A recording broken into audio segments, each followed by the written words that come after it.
ಕೋಟಿ ಸಾಲ ಇದ್ದರೂ ತೀರೋಗ್ಬಿಡುತ್ತೆ.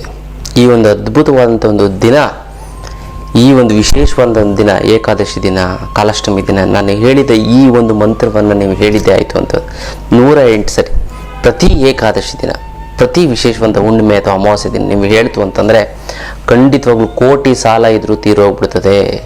ಇನ್ನು ಅದ್ಭುತವಾದಂಥ ಒಂದು ಮಂತ್ರವನ್ನು ನಾನು ತಿಳಿಸ್ಕೊಡ್ತೀನಿ, ಆ ಮಂತ್ರವನ್ನು ನೀವು ಹೇಳಿ. ಇನ್ನು ಅನೇಕ ರೀತಿಯಂಥ ಅದ್ಭುತವಂತ ವಿಚಾರ ತಿಳಿಸ್ಕೊಡ್ತೀನಿ. ಅದಕ್ಕಿಂತ ಮುಂಚೆ ನೀವು ವಿನಯ್ ಯೋಗಿ ಗುರುಜಿ ಅಂತ ಯೂಟ್ಯೂಬ್ ಚಾನಲ್ಗೆ ನೀವು ಲೈಕ್ ಮಾಡಿ, ಸಬ್ಸ್ಕ್ರೈಬ್ ಆಗಿ, ಮತ್ತು ಬೆಲ್ ಬಟನನ್ನು ಒತ್ತಿ, ಮತ್ತು ಫೇಸ್ಬುಕ್ ಮತ್ತು ಇನ್ಸ್ಟಾಗ್ರಾಮನ್ನು ಕೂಡ ಲೈಕ್ ಮಾಡಿ, ಶೇರ್ ಮಾಡಿ, ಮತ್ತು ಫಾಲೋವನ್ನು ಮಾಡಿಕೊಡಿ.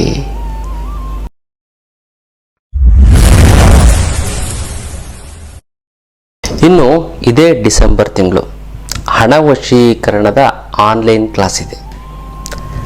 ಇದರಲ್ಲಿ ಯಾವ ರೀತಿ ದುಡ್ಡು ಬರಬೇಕು, ಯಾವ ರೀತಿ ದುಡ್ಡು ಹೆಚ್ಚಾಗುತ್ತೆ, ಯಾವ ರೀತಿ ನಮಗೆ ಅನುಕೂಲ ಆಗುತ್ತೆ.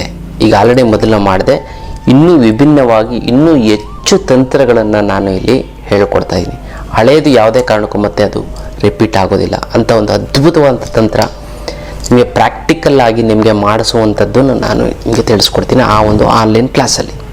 ಗೊತ್ತಲ್ಲ, ಮಿಸ್ ಮಾಡದೆ ಆದಷ್ಟು ಬೇಗ ರಿಜಿಸ್ಟರ್ ಮಾಡ್ಕೊಳ್ಳಿ. ಆನ್ಲೈನ್ ಕ್ಲಾಸ್ಗೆ ತುಂಬ ಅನುಕೂಲ ಆಗುತ್ತೆ, ತುಂಬ ಚೆನ್ನಾಗಾಗುತ್ತೆ. ಮತ್ತು ನೀವು ಯಾವ ರೀತಿ ಜೀವನ ಪರ್ಯಂತ ನಿಮಗೆ ದುಡ್ಡಿಗೆ ಕೊರತೆನೇ ಆಗೋದಿಲ್ಲ, ಆ ರೀತಿ ಒಂದು ತಂತ್ರವನ್ನು ನಾನು ತಿಳಿಸ್ಕೊಡ್ತೀನಿ. ಗೊತ್ತಲ್ಲ, ಇದು ವಿಶೇಷವಾದಂಥ ಒಂದು ಆನ್ಲೈನ್ ಕ್ಲಾಸಿನ ಒಂದು ವಿಚಾರ. ಮತ್ತು ಫೆಬ್ರವರಿ ತಿಂಗಳಲ್ಲಿ ಅದ್ಭುತವಾದಂಥ ಒಂದು ಪರಮಾತ್ಮನ ದರ್ಶನವನ್ನು ನಾನು ನಿಮಗೆ ಮಾಡಿಸ್ಬೇಕು ಅಂದ್ಕೊಂಡಿದ್ದೀನಿ. ಎಲ್ಲಿ ಅಂತಂದರೆ ಪೂರಿ ಜಗನ್ನಾಥ. ಈ ಪೂರಿ ಜಗನ್ನಾಥನ ಒಂದು ದರ್ಶನವನ್ನು ಮಾಡ್ತು ಅಂತಂದರೆ ವಿಶೇಷವಾಗಿ ಎಷ್ಟೊಂದು ಜನಕ್ಕೆ ಸೀಕ್ರೆಟ್ ಗೊತ್ತಿಲ್ಲ. ಅಲ್ಲಿ ಏನು ಅಂತಂದರೆ ಕೃಷ್ಣನ ಹೃದಯ ಇದೆ, ಗೊತ್ತಿಲ್ಲ. ಭಾಳಷ್ಟು ಜನ ಏನಕ್ಕೆ ಈ ಒಂದು ಪೂರಿ ಜಗನ್ನಾಥನ ದರ್ಶನ ಮಾಡಲೇಬೇಕು ಅಂತಂದರೆ ಅದು ಗುರುಗಳ ಜೊತೆ, ನಮ್ಮ ಜೊತೆ ನೀವು ದರ್ಶನ ಮಾಡ್ತೀವಿ, ವಿಶೇಷವಾದ ತಂತ್ರಗಳನ್ನು ಮಾಡಿಸ್ತೀವಿ, ವಿಶೇಷವಾದಂಥ ಒಂದು ವಿಚಾರಗಳನ್ನು ತಿಳಿಸ್ಕೊಡ್ತೀವಿ. ಜೊತೆಗೆ ಅಕಾಲಿಕವಾದಂಥ ಮೃತ್ಯು ಇದ್ದಕ್ಕಿದ್ದಂಗೆ ಹಾರ್ಟ್ ಅಟ್ಯಾಕ್ಸ್ ನೀವು ಫೇಸ್ಬುಕ್ ಇನ್ಸ್ಟಾಗ್ರಾಮಲ್ಲಿ ನೋಡ್ತಾ ಇರ್ತೀರ, ಸತ್ತೋಗ್ಬಿಡ್ತಾರೆ. ಅದು ಅವ್ರಿಗೆ ಏಜ್ ಆದಮೇಲೆ ಒಂದು ಪ್ರಾಣ ತ್ಯಾಗ ಮಾಡೋದು ಅಂತ ಇದೆ. ಆ ಚಿಕ್ಕ ಚಿಕ್ಕ ಏಜಲ್ಲೇ ಈ ಥರ ಆಗುತ್ತೆ. ಅದು ಆಗಬಾರದು ಅಂತಂದರೆ ನೀವೇನು ಮಾಡಬೇಕು ಅಂತಂದರೆ ಪೂರಿ ಜಗನ್ನಾಥನ ಒಂದು ದರ್ಶನ ಮಾಡಿ ಅಲ್ಲಿ ವಿಶೇಷವಾದಂಥ ಸಂಕಲ್ಪವನ್ನು ಮಾಡಬೇಕು. ಆ ಸಂಕಲ್ಪವನ್ನು ನಾನು ಮಾಡಿಸ್ತೀನಿ. ಅಪಮೃತ್ಯು ದೋಷ ಹೊರಟೋಗ್ಬಿಡುತ್ತೆ.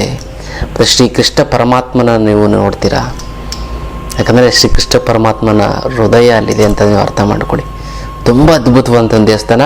ಮತ್ತು ಅಲ್ಲಿ ಸನ್ ಟೆಂಪಲು, ಕೊನಾರ್ಕು, ಇನ್ನೂ ಹಲವಾರು ರೀತಿಯಂಥ ಒಂದು ದೇವಸ್ಥಾನಗಳೆಲ್ಲ 2 nights 3 days ಫ್ಲೈಟಲ್ಲಿ ಹೋಗಿ ಫ್ಲೈಟಲ್ಲಿ ಬರುವಂಥದ್ದು. ಆ ಥರ ಒಂದು ಅದ್ಭುತವಾದಂಥದ್ದು ನಾನು ನಿಮಗೆ ತೋರ್ಸೋಕ್ಕೆ ಇಷ್ಟಪಡ್ತೀನಿ. ಆಧ್ಯಾತ್ಮ ಪಯಣದಲ್ಲಿ ಮಿಸ್ ಮಾಡದೆ ನೀವೆಲ್ಲ ಬರ್ತೀರಲ್ಲ, ಖಂಡಿತವಾಗ್ಲೂ ಬನ್ನಿ. ಯಾವುದು ಆ ಒಂದು ಮಂತ್ರ ಅಂತಂದರೆ ನೋಡಿ, ಮಂತ್ರ ಎಂತ ಅಂತಂದರೆ ಒಂದು ವೈಬ್ರೇಷನ್. ಆ ವೈಬ್ರೇಷನ್ ಕಾಣಲ್ಲ, ಬಟ್ ಕೆಲಸ ಮಾಡುತ್ತೆ.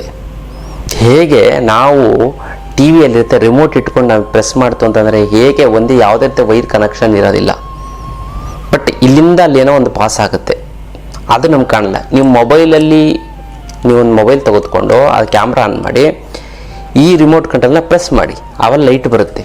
ಆ ಮೊಬೈಲ್ ಕ್ಯಾಮ್ರಾದಲ್ಲಿ ಕಾಣುತ್ತೆ, ಆದರೆ ಬರೀ ಕಣ್ಣಲ್ಲಿ ಅದು ಕಾಣೋದಿಲ್ಲ.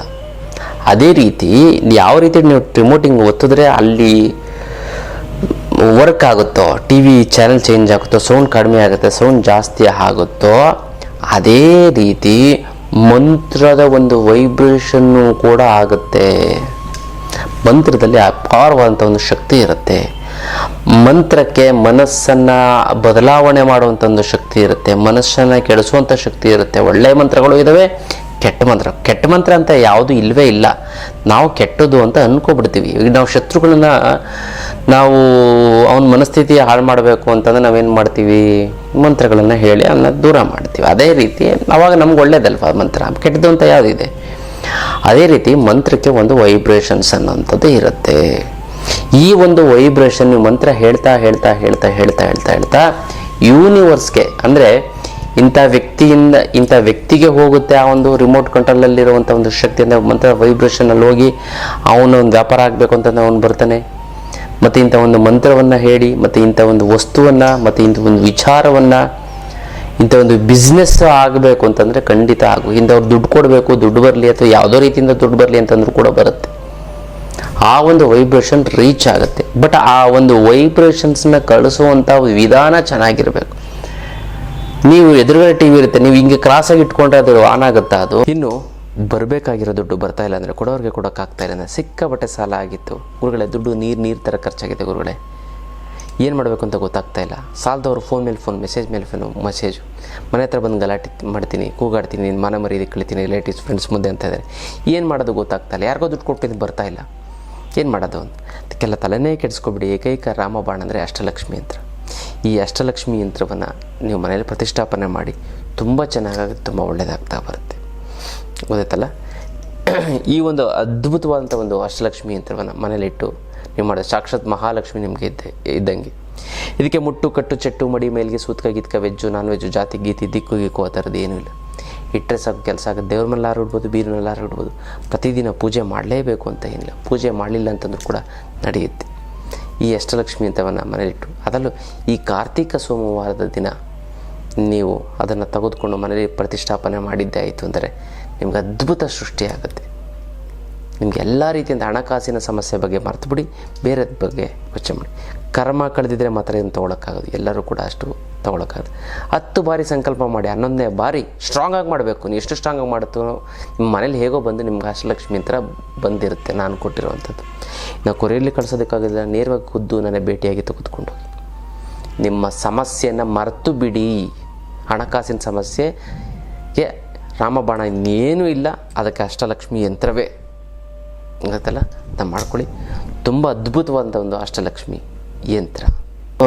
ಖಂಡಿತ ಚೇಂಜ್ ಆಗಲ್ಲ, ಟಿ ವಿ ಆನೇ ಆಗಲ್ಲ, ಪವರ್ ಬಟನ್ ಒತ್ತಿದ್ರೆ. ಅದೇ ರೀತಿ ಮಂತ್ರವನ್ನು ಅದ್ಭುತವಾದಂಥ ಒಂದು ವಿಧಾನ, ಯಾವ ಮಂತ್ರ ಯಾವುದಕ್ಕೆ.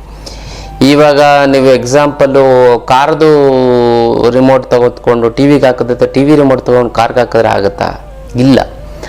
ಆದರೆ ವಿಶೇಷವಾದಂಥ ಒಂದು ದಿನ, ವಿಶೇಷವಾದಂಥ ಮಂತ್ರವನ್ನು ಹೇಳಿದಾಗ ಅದು ವೈಬ್ರೇಷನ್ಸ್ ಆಗಿ ಕನ್ವರ್ಟ್ ಆಗುತ್ತೆ.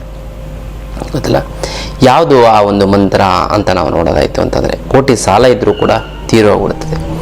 ಅದು ಯಾವುದು ಅಂತ ಅಂದರೆ ನೋಡಿ, ಇದನ್ನು ವಿಶೇಷವಾದ ದಿನ ಸಾಧ್ಯವಾಯಿತು ಅಂದರೆ ಯಾವುದೇ ಒಂದು ಸಂಕಲ್ಪ, ನಮ್ಗೆ ಇಷ್ಟಾರ್ಥಗಳು ಈಡೇರಬೇಕು, ಸಂಕಲ್ಪ ಈಡೇರಬೇಕು, ಅಥವಾ ಒಂದು ಸಮಸ್ಯೆ ಬಗೆಹರಿಯೋದಕ್ಕೋಸ್ಕರ ಮಂತ್ರ ಹೇಳ್ತಾ ಇದ್ದೀನಿ ಅಂತ ಅನ್ನೋದಾದರೆ, ನೀವು ಇದನ್ನು ಬ್ರಾಹ್ಮಿ ಮುಹೂರ್ತದಲ್ಲಿ ಬೆಳಗಿನ ಜಾವ 4 ಗಂಟೆಯಿಂದ 5 ಗಂಟೆ ಒಳಗಡೆ ನೀವು 108 ಸರಿ ಹೇಳಿದ್ರೆ ತುಂಬ ಒಳ್ಳೆಯದು.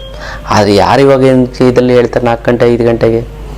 ಅದಕ್ಕೋಸ್ಕರ ನೀವು ಏನು ಮಾಡಬೇಕು ಅನ್ನೋದಾಯಿತು ಅಂತಂದರೆ, ಸಂಜೆ ಗೋಧೂಳಿ ಸಮಯ 6 ಗಂಟೆಯಿಂದ 7 ಗಂಟೆಯಲ್ಲಿ ಅದೇ ಹೇಳಿದ್ರು ಒಳ್ಳೆಯದು.